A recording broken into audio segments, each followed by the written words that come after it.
Have you ever stopped to think why every fast food chain restaurant has red in their marketing? Have you ever questioned why every restaurant that's worth its weight in gold has a young, attractive hostess? Ever wonder why water and bread are the first things served at a restaurant? Is this mere coincidence or a calculated attempt to sway your choices? In this episode, we'll delve into how societal norms and culture influence our food decisions. Moreover, we'll discuss ways to redirect these influences to prioritize our physical and spiritual well-being. I'm your host, JT Tapias, and in this episode titled The Hidden Truth Behind Food Marketing, we'll uncover some of the tactics that restaurants employ to nudge you towards certain choices, especially the ones you'd rather avoid for a healthier lifestyle. Let's get started. Let's discuss colors and their profound impact on our psyche. Some colors relax us, while others make us feel aggressive and hungry.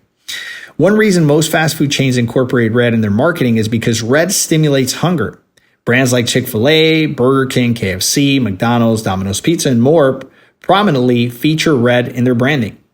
Let's face it, the most attractive staff member in the restaurant is often the hostess, as they're usually the first ones you encounter. Hostesses are trained to be welcoming, courteous, setting the tone for your dining experience. Once the hostess sets the stage, the next to greet you is typically the waiter or the waitress. They're friendly, knowledgeable. Demeanor aims to make you feel at home, right? The drink menu often comes first, quickly followed by water, usually bread, accompanied by that delicious oil and herb mix. I'm not sure what that is, but that stuff is explosion of joy in your mouth.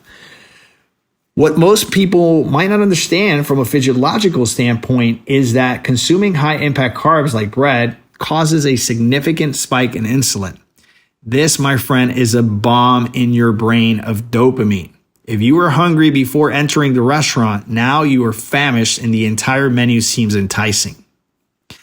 Restaurants are, after all, in business aiming to make a profit, right? They're there to make money. And it's not surprising that they employ strategies to make you consume more and raise the bill as much as they can.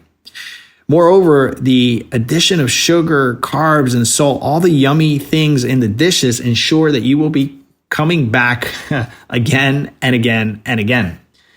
When I discuss these topics, some think I'm the Grinch, right? But instead of stealing Christmas, they think I'm stealing their joy for food. The reality is I love food and I enjoy plenty of it, but I'm not ruled by it. The way I approach food isn't just about satisfying physical hunger, but also a spiritual engagement. And since I view food as a tool for performance, I can exercise self-control when I'm faced with temptations and triggers. I've structured my home environment to align with my goals using visual cues, reminders of the life I wish to lead. I avoid junk food and I typically refrain from eating out during the week. I adhere to my 80-20 rule, allowing some flexibility in my food choices when I do dine out. So my 80-20 basically says that 80% of the time, maybe Monday through Friday, I stick to pretty strict parameters, right? I still enjoy food. I still add delicious things to my food. My food is not bland, but 80% of the time, Monday through Friday, I adhere to these principles. And then on the weekends, I incorporate my 20%. That's when I give myself a little bit of flexibility. One of my core beliefs is that our bodies are temples of the Holy Spirit. And as a Christian, I see food as an essential spiritual discipline. No different than reading my Bible, praying, fasting, or performing acts of service. Our spiritual journey becomes transformative when we don't compartmentalize. In other words, we are one way at church and another way, at the restaurant and so on and so forth, right? I see my journey in life as a journey as a spiritual person. And so every single thing that I engage in, I see it through that filter. I see many people compartmentalizing their spiritual life, relegating it to weekly worship sessions. I believe our faith should permeate every aspect of our existence. We should live as a holy sacrifice, honorable to the Lord in everything we do, including how we take care of our bodies.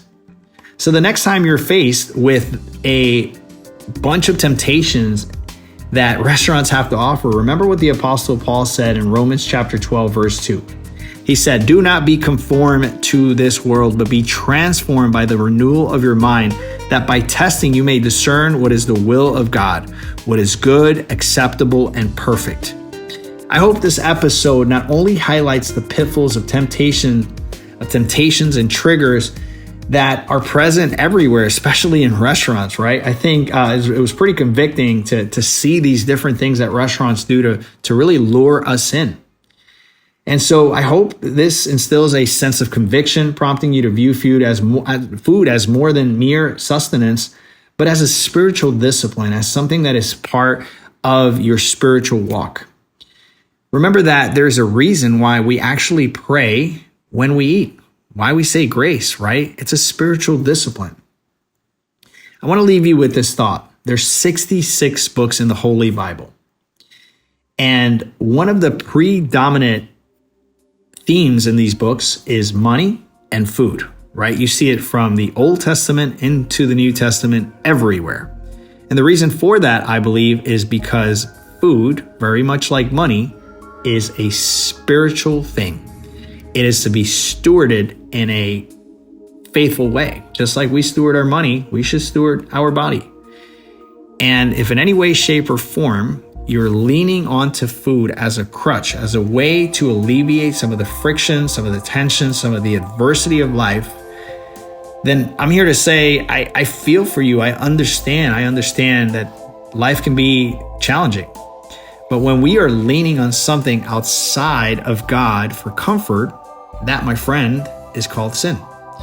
And so, once again, the idea here is not to be harsh, not to end this podcast on a negative note, but I really, really hope that this brings clarity to you, that you see restaurants in a totally different way now.